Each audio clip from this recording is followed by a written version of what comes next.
변호사님들 혹시 이런 고민하시나요? 사무실은 오픈했는데 연락은 없고 광고비는 점점 늘어만 가는 거, 그것 때문에 혹시 많이 힘드시지 않으신가요? 오늘은 변호사님들의 가장 큰 고민 중에 하나인 마케팅에 대해서 한번 이야기를 해보려고 합니다.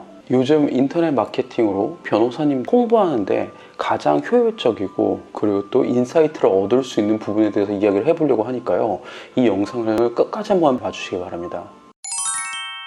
많은 변호사님들이 마케팅이 어려우면서 시도를 하는데도 별로 효과를 못 보는 이유가 뭘까요? 제가 생각하는 거는 두 가지인 것 같아요. 첫 번째는 전달 방식의 문제인 것 같아요. 우리 변호사님들은 법정에 서면 정말 변론 너무 잘하시고요, 또 고객 클라이언트 만나면 그걸 멋있게 상담을 잘 해주시는데, 이 희한하게도 내가 나를 알리기 위해서 인터넷이라는 온라인 플랫폼을 통해서 블로그나 유튜브, 인스타 이런 걸로 할 때는 굉장히 어색하고요, 그리고 그렇게 재미없을 수가 없어요. 법이라는 그렇게 재미있는 컨텐츠는 아니지만은 이거를 좀 더 포장을 잘해야만 클라이언트가 더 친숙하게 느낄 수 있거든요.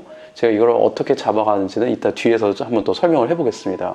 그리고 두 번째로는 차별성이 너무 없는 것 같아요. 블로그 몇 개만 봐도요, 서울대 법대 출신, 아니면 전직 판사 출신, 전직 무슨 출신, 이런 걸로만 이력을 다 나열하시는데, 예전에는 이것만으로도 우아하니까 먹혔었죠. 근데 지금은 그렇지가 않아요. 왜냐면 이런 분들이 이미 많고, 온라인이라는 세계가 열리면서 사람들 입장에서는 내 동네에서만 그런 분을 봤을 때 대단해 보였지만은, 온라인상에서는 이런 분이 한 명이 아니라 정말 수십 명, 수백 명, 수천 명이 있거든요. 그렇기 때문에 이제는 아무리 좋은 대학에 좋은 위치 출신이라 하더라도 그게 별로 차별성이 그렇게 크지가 않습니다. 자, 그러면은 이걸 어떻게 해결해야 될까요? 이런 걸 미리 빨리 직감을 하시고 좀 캐치를 하신 분들은 내 전문 분야를 명확하게 설정을 했어요. 예를 들어서 이혼 전문, 아니면 뭐 산재 전문, 아니면 형사소송 전문, 이런 식으로 해서. 그래서 그 브랜딩에 성공하신 분들이 요 근 한 2, 3년까지는 톡톡히 효과를 보셨는데, 이제 요것도 조금 많이 알려져가지고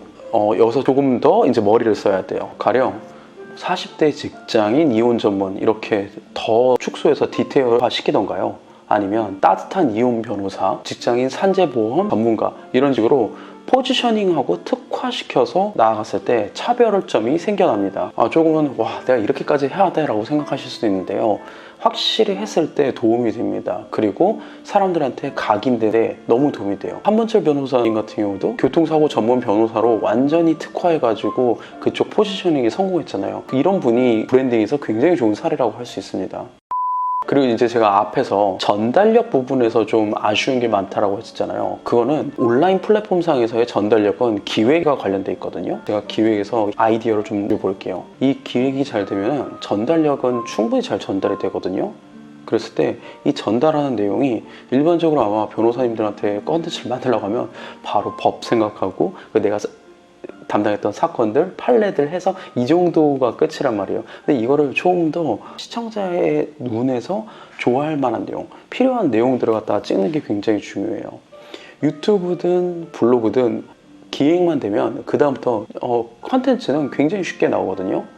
그냥 이런 걸 해볼게요. 그냥 단순하게 법을 막 읊는 것보다 살다 보면 꼭 겪는 민사소송, 그래서 그런 걸 시리즈로 한번 쫙 가보는 거예요. 아니면 이혼 준비하는 워킹맘의 단계별 체크리스트, 무엇이 있다라는 것들 작성하면서 정말 법적으로 변호사로서 도움을 줄 수 있는 내용을 이야기를 해볼 수도 있겠죠.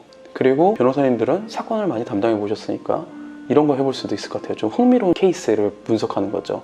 전세 사기 당할 뻔한 제 의뢰인 이렇게 구했습니다. 이러면은 전세 사기와 관련된 사람들은 다 이걸 클릭해 보지 않을까요? 회사에서 몰래카메라를 발견했다면 이렇게 대응하세요. 왜냐면 몰래카메라가 이슈지만은 내가 실제로 그런 걸 당했을 때는 분명히 어딘가 찾아서 검색을 해보기 때문입니다. 그리고 좀 더 간다 그러면 변호사님 평범한 브이로그 같은 것도 찍어볼 수 있겠는데, 너무 그 일상적인 내용 말고 사무실에 와가지고 고객을 만나고 하루를 보내면서 거기서 간단하게 내 코멘트를 남긴다거나 이런 것도 굉장히 편하면서 친숙함을 줄 수 있어요. 이제 유튜브나 블로그는 이런 식의 주제들을 뽑아서 기획하면 굉장히 쉽고 재미있게 전달이 갈 수 있어요. 그리고 조금 더 생각하면 영하게 부드럽게 더 가고 싶다 그러면 밈 같은 걸 이용해 볼 수도 있어요. 밈은 요즘 유행하는 영상인데, 이런 밈 영상을 이용해서 법이랑 재미있게 연출해 보는 것도 하나의 방법이 되겠고요. 하루 1 법률 상식해서 카드 뉴스로 제작해 가지고서는 인스타그램 같은 곳에 올려도 그거 재밌게 볼 수 있습니다. 이렇게 하면 어떻게 좀 전달력의 어려움이 조금 해소되실까요?